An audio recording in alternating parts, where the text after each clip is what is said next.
All right, Dr. Michael here. This is Wednesday evening. We're a little late because, of course, patients, and what we like to do is talk about brain and body. Like last week we talked about substance P. We made the comparison between chiropractic and physical therapy. And we talked about the cavitation, the popping sound that people hear when they get adjusted. Well, out of Mayo Clinic and out of Cleveland Clinic, of course, they've talked about this situation, comparing chiropractic to physical therapy and how chiropractic should really be the number one choice for spinal pain, non-surgical spinal pain. And again, if there's a more complicated type of problem that exists, we're going to get an evaluation either by a neurologist, orthopedic surgeon, neurosurgeon, or even a pain management doctor. So we always want to make sure you're in the best of hands when you're under our care. We don't want just mediocrity. We want you to really do fantastic. Okay? So tonight we talked about the brain and body health. So we are, and you might have heard this before, we are what we eat. We become what we eat. So it's real critical that you're eating good, healthy foods. For example, we might have been talking about gluten before in the past. Remember, gluten, it could be a gluten intolerance, it could be a gluten sensitivity, it could actually be full-blown celiac. Celiac is really the autoimmune component of gluten. The problem with celiac, it might take 20, 30 years for that to develop. And we've seen it on multiple occasions where people had problems and they were uncertain what was going on, and then they went through their medical doctor. Now, the unfortunate part in discovering if you have a gluten sensitivity and intolerance to celiac is that it's typically done with a blood test or with a bit like a biopsy, so they're going to go into the area. Now understand that your gut, you got 30 feet of intestinal area. So it's very difficult to go in there and find that area that is inflamed and do the biopsy on that and determine that you have maybe the celiac. And the same thing with a blood test is that the blood, by the time it gets to the blood, it's kind of like it's diffuse, it's diluted. So when we run any gluten sensitivity tests, we're not running blood tests, we're running a stool sample. And the stool is going to give us a better idea because where is the reaction happening? It's happening in your gut. So anything as far as irritation, inflammation that's happening in the gut is going to show up in your stool. So we've learned that over the years. That's our best bet, is to do the stool sample for the gluten sensitivity. Not only does it tell us if you're sensitive, which is kind of nice because most tests don't, but it also tells us if you do have the gene for celiac, and maybe the celiac is just not showing up soon enough. And many times that test is also going to include dairy, soy, and eggs actually. A lot of people have egg sensitivity and they don't even know it. I can tell you in the past we had patients that we brought them through the program as far as nutritional, as far as going through detoxification, getting their bodies to work well, but they'd have migraine headaches. And we said, well, what's going on with your diet? Kind of following that, getting the history, kind of acting like a detective in a way, finding out that what they're eating.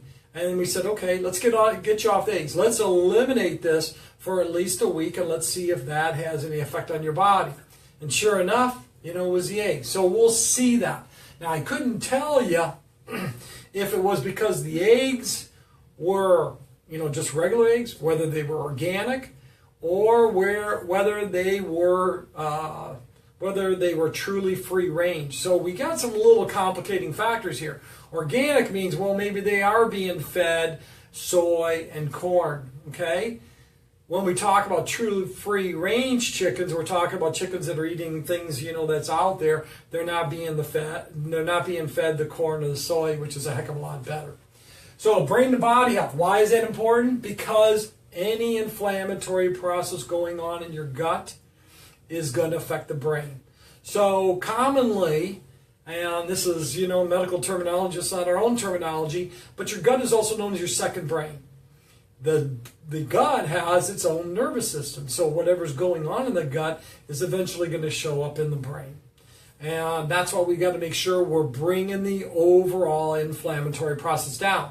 If you have aches and pains, whether it's joint pain, whether it's hip pain, whether it's headaches, or whether these other things that are going on in your body, any type of pain, we got to look at the overall inflammatory process. So what becomes real critical is that when we look at this, and I've written down a few things, but what we need to do, and which is really smart to do, and we recommend this for a lot of patients, test your blood sugar. Now, you could buy a blood sugar meter at any of the local pharmacies. You could buy it on Walmart. You could buy it on Amazon, and get a blood sugar meter. And the time you want to test is like first thing in the morning when you're waking up.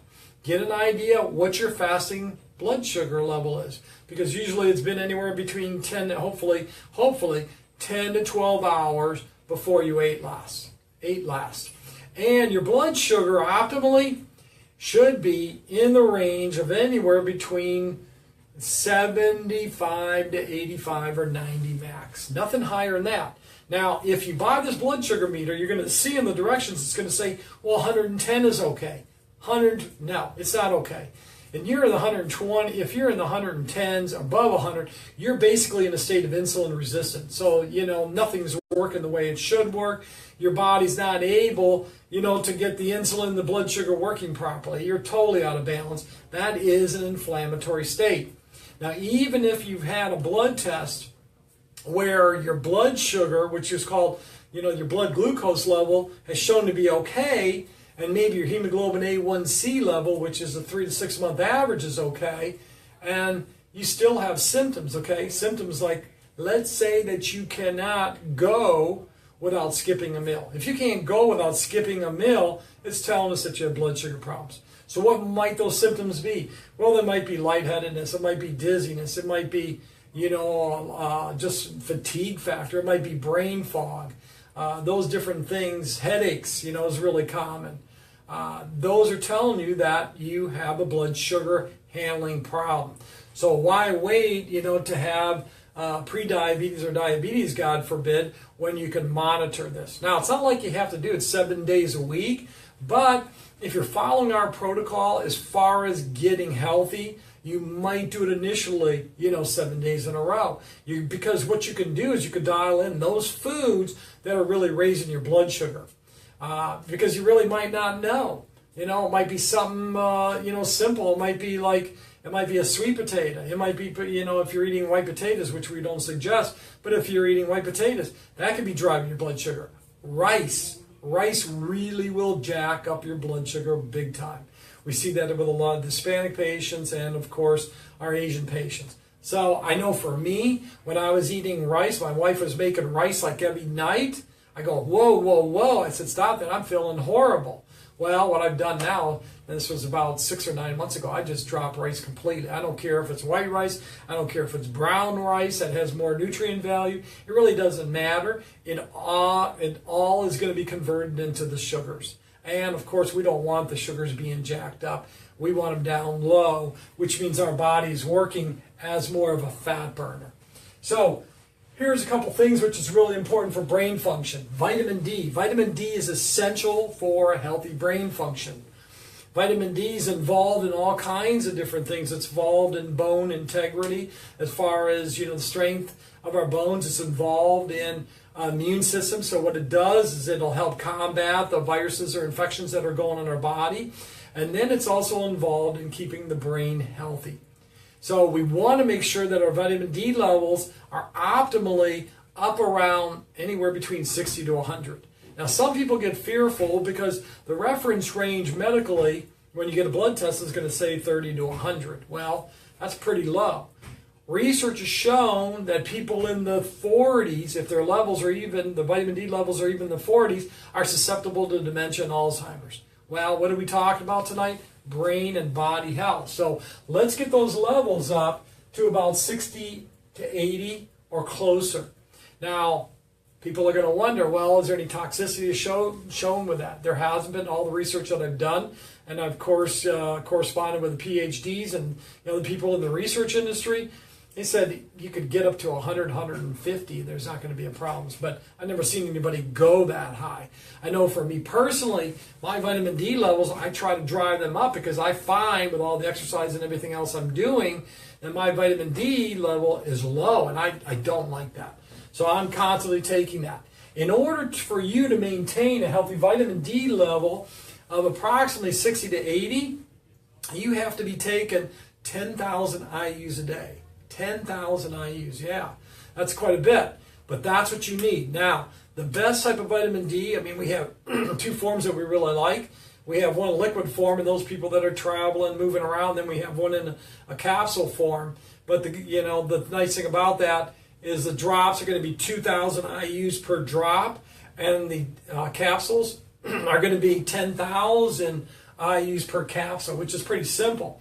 The nice thing that's in there, it's got K1 and K2, and those are essential things for absorbability to make sure that you're getting all the different ingredients which are necessary for vitamin D levels to be optimal. Another thing for brain is omega-3s. So omega-3s are real critical. Where are you going to get that from? Well, if you're eating grass-fed beef, and this is a key, if you're eating regular beef, you're not going to get your omega-3s. Why? Because the cows are being fed corn. What does corn do? Corn shuts off 3 of the 4 stomachs of the cow. It bloats them up. Well, in grass-fed, they're eating the grass, and that's where the omega-3s, that's the good, healthy fats. So that's what we want to lean towards is the grass-fed beef. If you want some good suppliers of grass-fed beef, we can send you a link, so just please contact the office or send us an email. Ask Dr. Valentine at Gmail, ASK Valentine at Gmail, and we can give you some links to truly grass-fed and grass-finished. Now, if you've ever been to Hawaii, and I think it was on the Big Island in Waimea area, which you could see the cows grazing. Well, cows are never that big.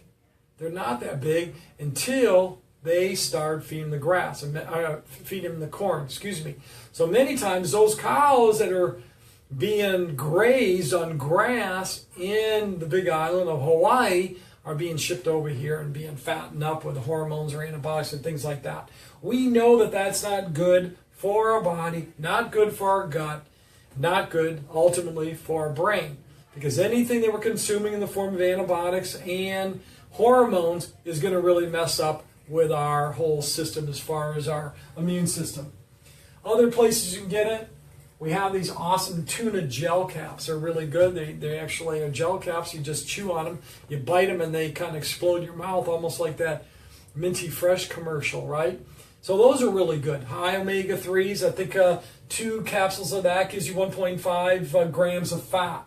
Wild fish is real essential. Wild. The best sources is really the smaller fish like the sardines.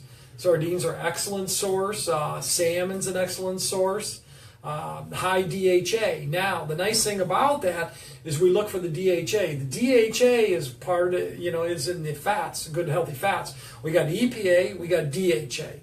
The DHA actually stimulates and feeds the hippocampus. The hippocampus is the area of the brain that is involved in short and long-term memory. So it's real critical that we kind of supplement the brain with DHA.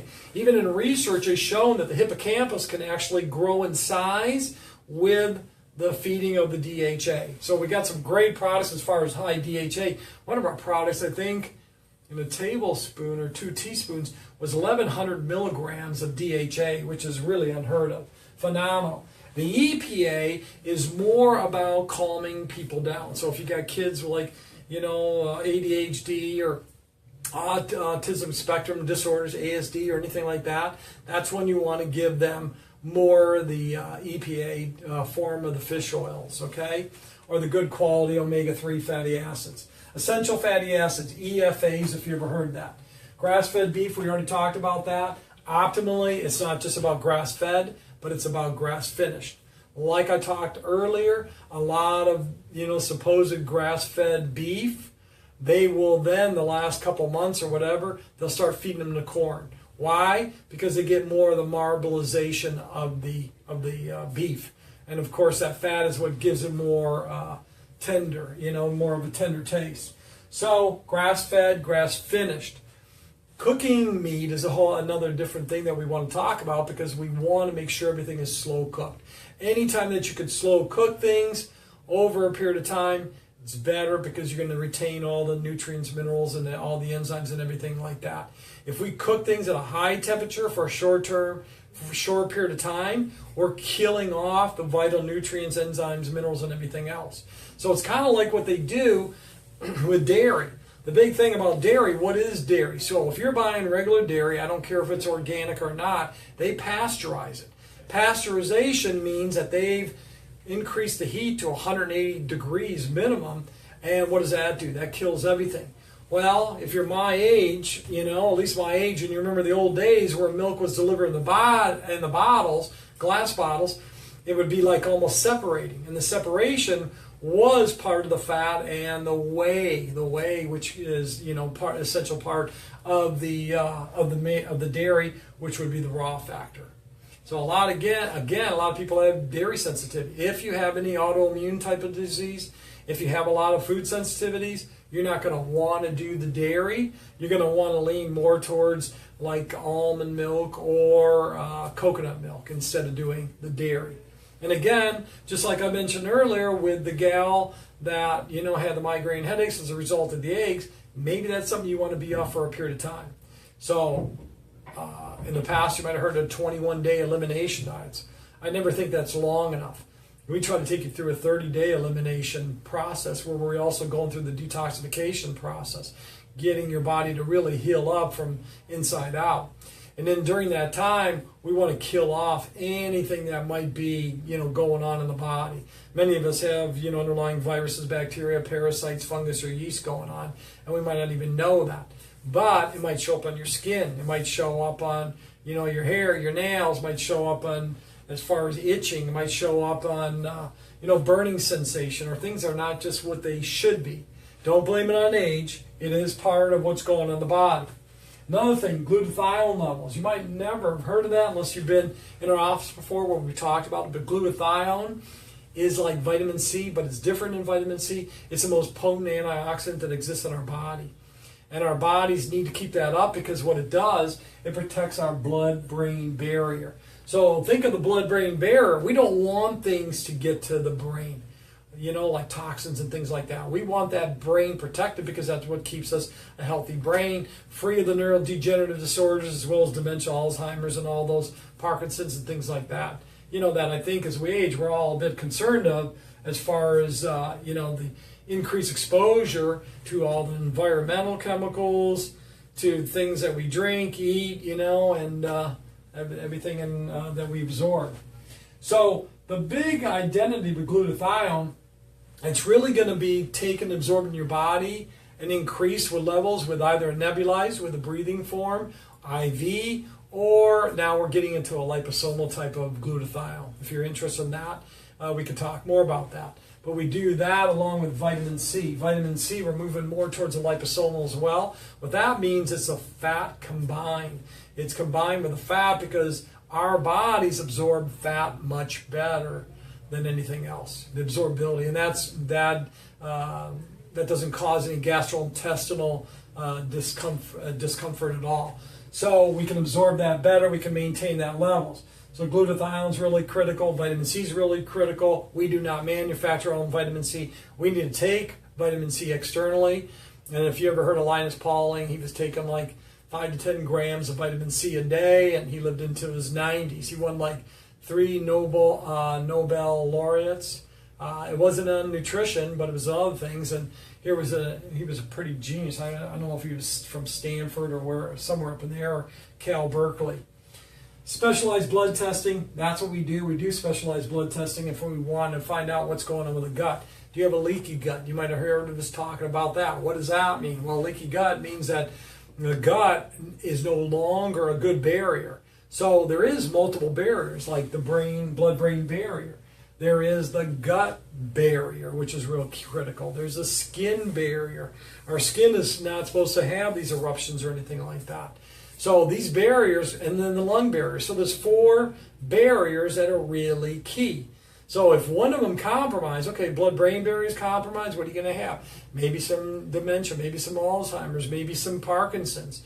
If the lung barrier is compromised, what are you going to have? Well, you can have lung cancer. You can have maybe some pneumonia. Maybe you can have recurrent chronic bronchitis, things of that nature. If the gut barrier is involved, you're not really going to necessarily have any symptoms in your gut. It's interesting. You'd think you would, but not necessarily. It can be bloating. It can be gas. It could be just distension, eating certain things. I don't feel good. I remember growing up and being Italian, we'd eat pasta, right? Every Sunday about 3 p.m. eating pasta. Eat all that pasta, what do I want to do? I want to fall asleep. Why? Because my blood sugars went way up, So the thing was to do was to sleep it off, kind of. So it was almost like a hangover, but with pasta. So that's what kind of got us into all this, is the fact that we saw the health of relatives kind of go down without any real genetic predisposition. Well, that means people lived a long time, but the next generation didn't live as long and had more health problems because of what came along. Well, things changed. After World War II, 50,000 chemicals were introduced into our, being, right? Now there's 70,000 chemicals, and supposedly there's like 2 to 5,000 chemicals that are approved every single year, which is crazy, which means more exposure to us. So hippocampus, we mentioned that earlier, that's critical for short and long-term memory. How do we stimulate that? High amounts of DHA, okay? DHA, sardines, or certain supplements. We always want to make sure your supplements are going through what we call molecular distillation. So molecular distillation means that they're actually removing the heavy metals, the mercury, the cadmium, things of that nature, the arsenic. Sleep. Sleep is real important. You got to sleep. You got to sleep because that is a time to regenerate. That's a time for the body to repair. Now, another thing about sleep, you do not want to eat 3 hours, at least 3 hours before you go to bed. Why? Because you don't want your body and the energy going towards digestion. You want the body going towards a repair process. So you want the brain to actually work on all the other functions of the body, regeneration, repair, renewal, rather than focusing on digestion. Do not eat 3 hours before bed. Another thing is, we have some great supplements that we really like. One that gets past the blood-brain barrier is in the form of magnesium. So it actually gets passed into the neurons, calming down the neurons, the brain, And it's wonderful because I hear so often patients comment, boy, this is the best I've slept in years, So Neuromag is one of my favorites. I love it. It's taken before bed, a few hours before bed, and you do sleep better. And of course, it's calming down the brain. So just like anything else, inflammation is not going to be just, in the body. It's going to be in the brain as well. What is that? That's the dementia. That's the Alzheimer's. And, that's a high amount of as far as statistics, because they'll say about 50% of us, once we reach our mid-late 70s, are going to, have dementia and Alzheimer's. We know now, and this is why this is going to be a 5 or 7-part series, and we'd appreciate your input. It's going to be all about the brain and things you need to do to help restore your cognitive function. What does that mean? Well, that means that, when you can't remember things, you can't blame it on age. It's really the decline in our brain's health. Well, we now know that this mild cognitive decline can be reversed, can be brought about and changed. So for this week, this is what we're talking about.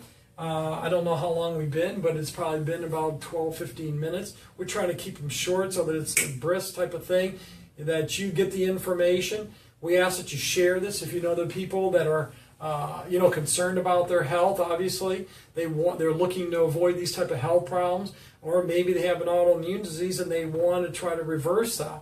Those are all possible. Not easy, but it is possible. And the nice thing is we can provide them with the steps that they need to take in order to do that. So a lot of the testing that we do, like we mentioned earlier, we can do the blood tests as far as to find out the different needs of your body. That's a nice thing, because even when magnesium, and just to give you an idea, magnesium is involved in over 350 functions in your body.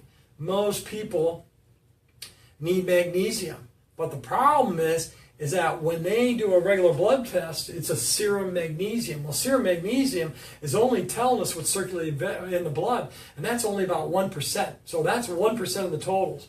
So when we now run blood tests, we many times suggest, okay, let's run an on RBC magnesium. We want to find how much magnesium is actually getting into the cell. So that's real critical. There's other specialized tests that we run that it's not going to be run with your traditional medical panels. Even though they call them complete metabolic panels, that they call them comprehensive, they're not usually the case. There's so many markers. So again, these are the things. Eat more fats will get you healthier, believe it or not. And I think it was just in Medscape, published Med, that I read that the people that they followed over a high-fat diet, that they had 25% less mortality. What does that mean? They lived longer. They were healthier. So eating more healthy fats like the grass-fed beef or grass-fed hot dogs. I know they have that at Trader Joe's and Mother's and Whole Foods. But if you're going to eat the meat, have those. Keep the good healthy fats. Avocados. Have an avocado a day. Good source for that is going to Smart and Final. Smart and Final, you can buy a whole bag of avocados. So instead of paying $1 a piece or whatever, you're going to get a whole bag, maybe $12.15 for I think $11 or something like that. So that's a good source. They don't have to be organic. Your vegetables, your meats, organic. You don't like organic chicken. Your beef, you want it to be grass-fed. Okay? So that's it for tonight. And we'll see you next week. And it'll be at the same time next week. See you then.